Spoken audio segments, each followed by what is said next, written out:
Hello, everybody, and welcome to another episode in our TNA series.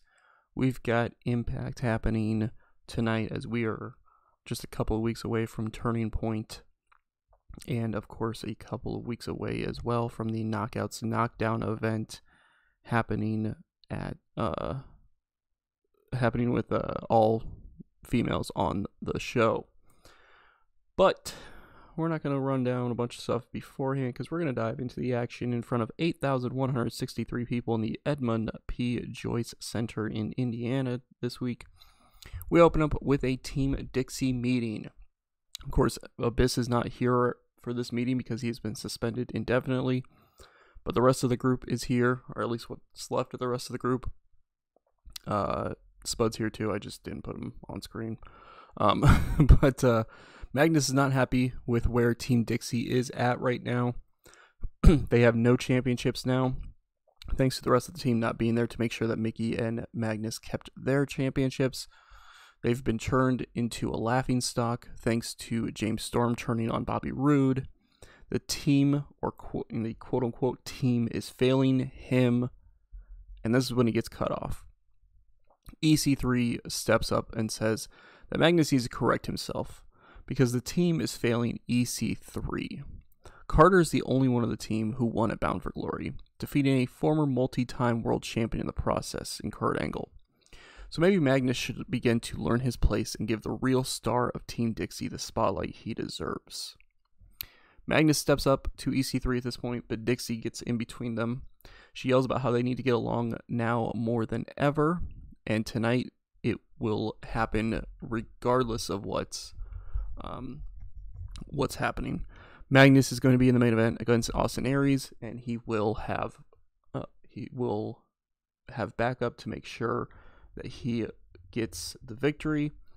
But tonight, EC3 and Bobby Roode, they have a match in a tag team matchup against Colt Cabana and Eric Young to show that everyone in Team Dixie is still on the same page. So tonight we're going to get Bobby Roode and Ethan Carter III teaming up against Colt Cabana and Eric Young. We're also going to see Magnus versus Austin Aries in the main event, thanks to the interruption of the Johnny Impact celebration last week on Impact. We got a 60. It is what it is, though. After that, we open up with a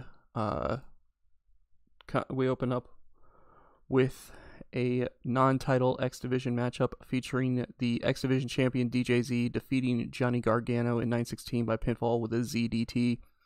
I did go through, I didn't completely get it done before I recorded this because I meant to record this episode a few days ago and couldn't because I was not feeling the greatest, so trying to get this episode recorded now while I'm feeling great. But I did go through and update most of the movesets of the wrestlers. I think there's still a few I need to go through and update really quick.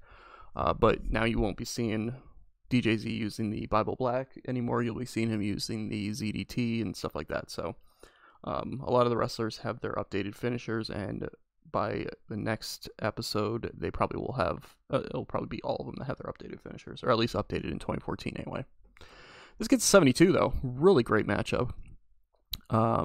69 from DJZ, 54 from Gargano. They have great chemistry with each other. Tenay and Taz have pretty good chemistry with each other. Just an overall really great match to start off Impact. After that, we go backstage with Jeremy Borash. I'm guessing Borash brought the segment down because Hiro's stats are pretty good. I mean, his popularity's not that great, but his stats are pretty good.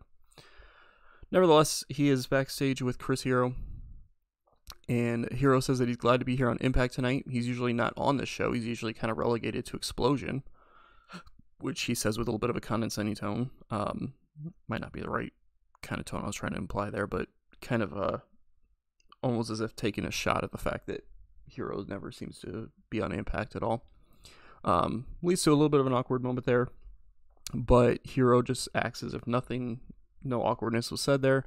Continuing on by saying that he has had issues with Kenny King for months now, which if you were watching Explosion you would have known. Another shot again at that. And then he says he talked to Eric Bischoff before the show tonight, and said that he got a match booked for Turning Point. It is going to be Chris Hero and Kenny King one-on-one at Turning Point. And at Turning Point, King is going to get knocked the bleep out. So we're going to get Chris Hero and Kenny King at Turning Point.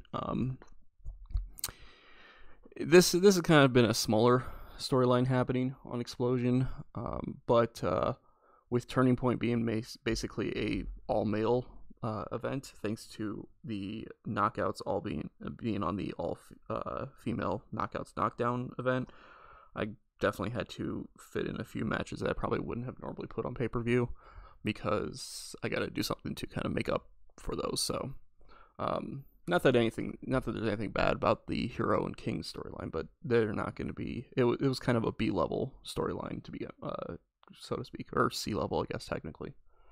One that wasn't for a championship, nor is it really featured on Impact, but it'll be featured at the pay-per-view. After that, in our first matchup of the Knockouts Tag Team Title Tournament, the Lucha Sisters defeat Kimberly and Veda Scott in 805 when Mia Yim pins Veda Scott with a Sky Yim, gets a 43 rating, gets the Lucha Sisters moved on to the semifinals. Kimberly and Veda Scott have absolutely zero chemistry as partners. Well, it's a good thing they were only teaming up in this tournament. Nevertheless, Mia Yim kind of head and shoulders above everybody, but there you go. The Lucha Sisters able to move on to the next round. After that, Eric Bischoff is backstage in his office. Holy cow, this guy had a really hot rating. Eric Bischoff's backstage in his office when in comes Gail Kim, the Knockouts champion. Kim kind of talks with Eric Bischoff about the Knockouts Knockdown event, kind of talking about how she's excited for it to be happening, that she's looking forward to helping. She's kind of helping put a lot of it together and kind of helping advertise it on different interviews and whatnot. And then she's like, but we need to get down to business because I need to know what's going to happen about Mickie James because she's clearly going to get involved in the title match, and I'd rather it be a fair one-on-one matchup with Madison Rayne. Bischoff says he's already thought about it, and he says that Mickie James will be on commentary for that match. She is going to be allowed to be at the commentary table during that matchup, where she will be there with the announcing team that I believe I announced before, but is going to be for sure for this one. It is going to be Veda Scott and Maurice as the commentators for that match, or for the night that is. So they're going to be commentator team. Mickie James will be joining them for that main event. However, if Mickie James leaves her seat at the commentators table at all during the match itself, she will not only lose any chance of a rematch against Gail Kim, but she will not be allowed to challenge for the Knockouts Championship for 6 months. And with the event being the end of, or the kind of the first week of December, that means that she won't be able to challenge until at least May of next year. Gail Kim looks satisfied with that and leaves, gets a 76 rating. Eric Bischoff and Gail Kim both improvising well, getting that storyline even hotter at this point. We then go back to the ring where we see the tag team of Bobby Roode and EC3 get the victory over Colt Cabana and Eric Young in 11-10 when EC3 pins Colt Cabana, the 1%er, after Rockstar Spud interfered. So, there you go, Spud's showing up there. Kind of about equal ratings there, really. Eric Young was kind of the quote-unquote weakest in the match, but it wasn't too far behind everybody. In fact, Colt Cabana actually outperformed everybody else, so kind of interesting there. But Bobby Roode and EC3 able to get it done for Team Dixie here tonight to a 73 rating for the match. After the match, though, is when things get interesting. Only gets 68, but it is what it is. Bobby Roode and EC3 continue the attack on Colt Cabana and Eric Young after the match until James Storm runs down to make the save.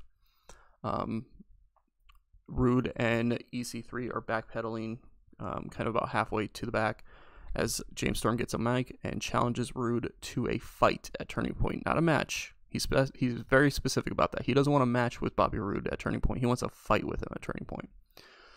Bobby Roode says that's fine. Storm can have that match because Bobby Roode's not going to come alone. And that's his big issue, is that James Storm is all alone here in TNA, and Bobby Roode is not. Storm smirks and says, well, I won't be coming to the ring, or I won't be coming to that fight alone either. That's when the music of Kurt Angle hits. EC3 is losing his mind as Kurt Angle walks out onto the stage with a brace on his knee. Angle says that while he may not be cleared to wrestle in the ring right now, thanks to his knee getting re-aggravated, he has no problem getting involved in a fight, especially if he gets to make EC3 suffer. So EC3 and Roode are visibly upset, as it is official that there's going to be a fight between James Storm and Bobby Roode at Turning Point, and Bobby Roode will clearly have backup, but James Storm will also have backup in the form of Kurt Angle. So big moment there for that. After that, we get a superb matchup. Even with a lack of psychology, it still got a 75. Eddie Edwards defeats LowKey in 9:44 by pinfall to Boston Knee Party. The only reason it didn't go longer is because I knew the lack of psychology was going to happen, but even in a 10-minute matchup or 9:44, they still had a lack of psychology. Nevertheless, Eddie Edwards with a 74, LowKey with a 70. Of course, this is continuing from last week when the Black Friday Management was able to defeat the Wolves in a non-title tag team matchup. So this one-on-one match became a thing. However, after the match, Black Friday Management jumps the Wolves, and they get beaten down until Kazarian comes out and makes the save. Black Friday Management quickly leave as Kaz helps the Wolves to their feet, and they get announced by TNA, Taz, and Styles that at Turning Point there will be a 6-man tag team matchup happening. So it will be Black Friday Management against Kazarian and the American Wolves at Turning Point, which should be a really, really great match, honestly. These 6 men should definitely be able to bring it to that match for sure. After that, we get Bobby Lashley essentially just squashing the hell out of Garrett Bischoff. Only got a 30. I don't know why the heck that happened. That's weird. Lashley was booked to dominate this match.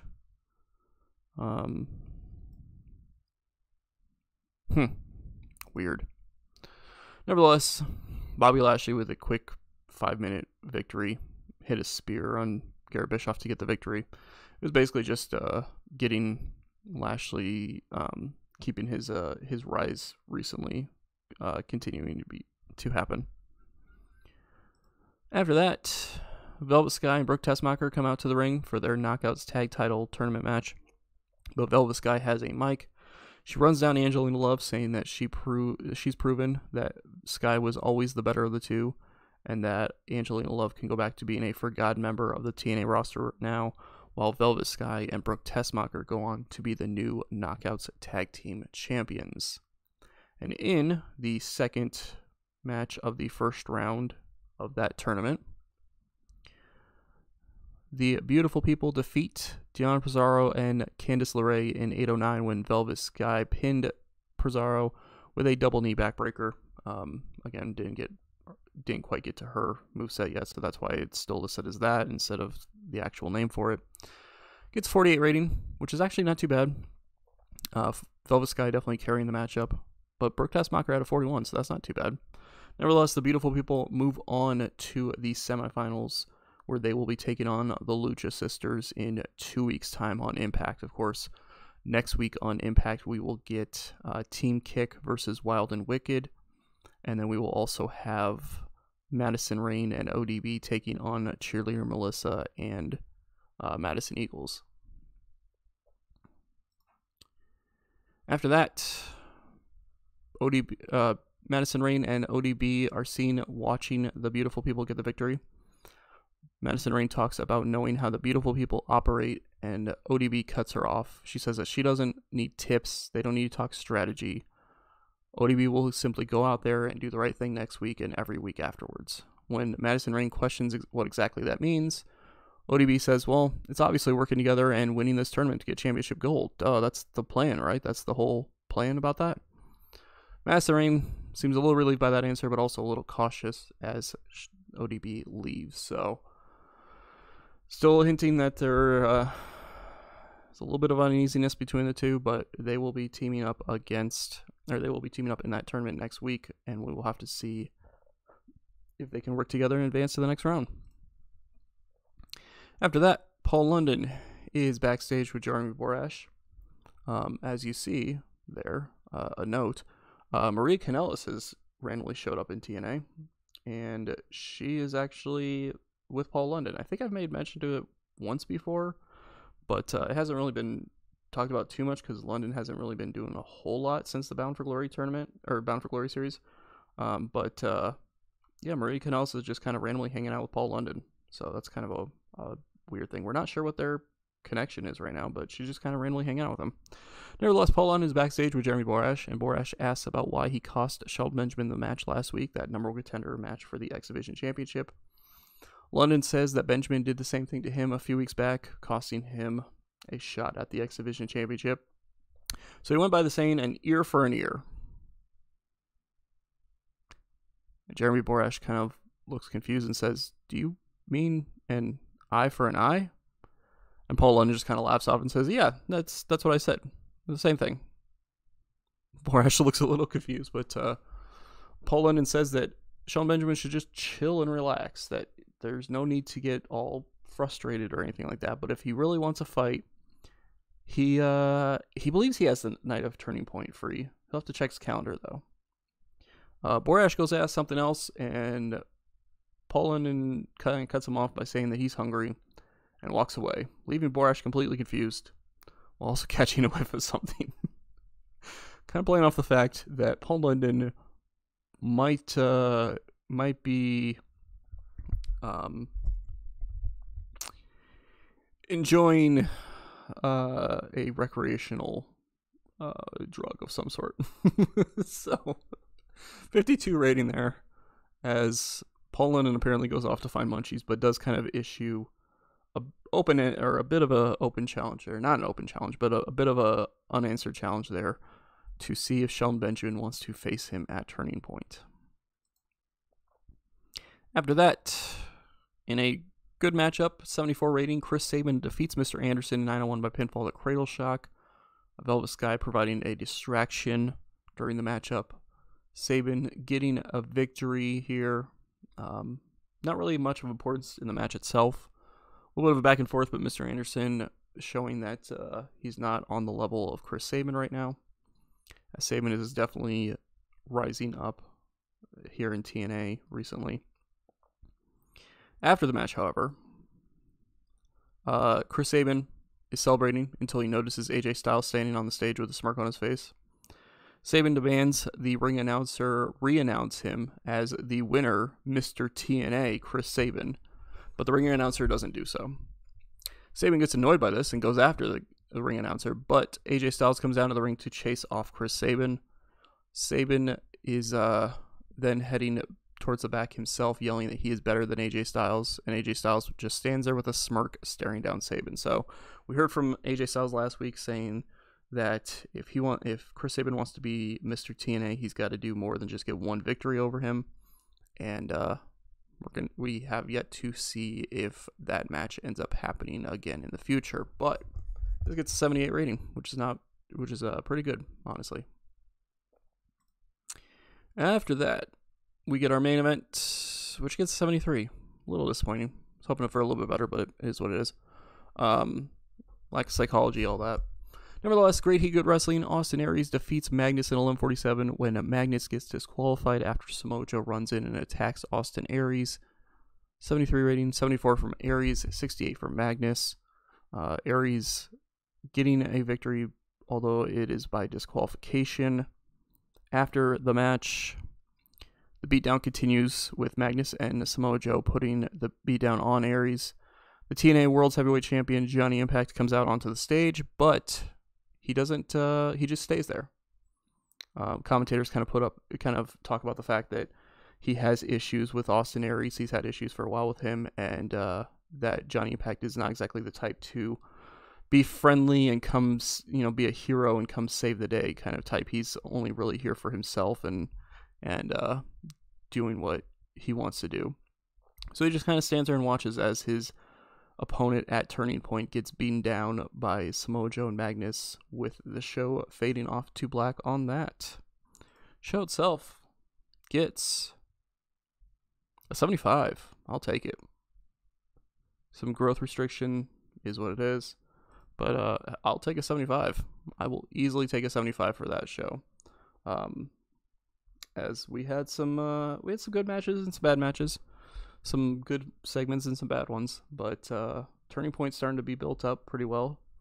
Definitely gonna have to start trying to build up the Knockouts Knockdown event as well, because as of right now, all we know is that the finals of the Knockouts Tag Title Tournament is going to be happening in it, and then we also know that the Knockouts Championship will be on the line as Gail Kim takes on the challenger of Madison Rayne. So we're going to have to see if we get any other matches booked for that event. That event will only end up being I think it's only going to be like an hour and a half or 2 hours. I haven't fully decided yet. I got to look at my card and figure out how long I want to put everything in there.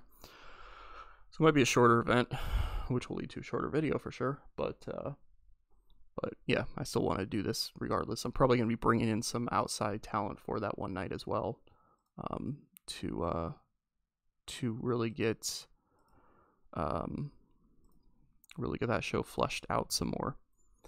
Nevertheless, as usual, we dominate the Thursday night ratings. 1.4, just short of 1.5 million viewers, 75 rating for the show. Strong stuff there for sure. And in case I haven't shown it in a little while, we've got popularity across the board right now. Sitting at 73. Across the board in the U.S., except for 70 in Puerto Rico and 64 in Hawaii. So we're getting there. We are 4 points away from getting to big size, which we should be able to do that somewhat recently. As you see, since we started the save, we've bumped it up about 8 points so far. Especially in the last few months, we've been bumping it up about 2 points apiece because we've really been hitting some big ratings as of late. So I imagine that by 2015, like early 2015 in the save, we should be able to hit big size and then really kind of see where things go from there. But that is going to do it. Hopefully you guys have enjoyed the show. Definitely appreciate all the support you have had for the channel and for the series. Really quick before I completely sign off, here's what happened on Explosion this past week. Nothing really too much of note. Some angles happened. The Gail Kim and Mickie James angle that happened there in the middle of the show was just a video package going over what's been happening with them recently. Brian Kendrick got a victory over Mr. Anderson in the main event of Explosion as well. So there is that. But thank you for watching. Definitely appreciate it. And we will catch you guys all next time.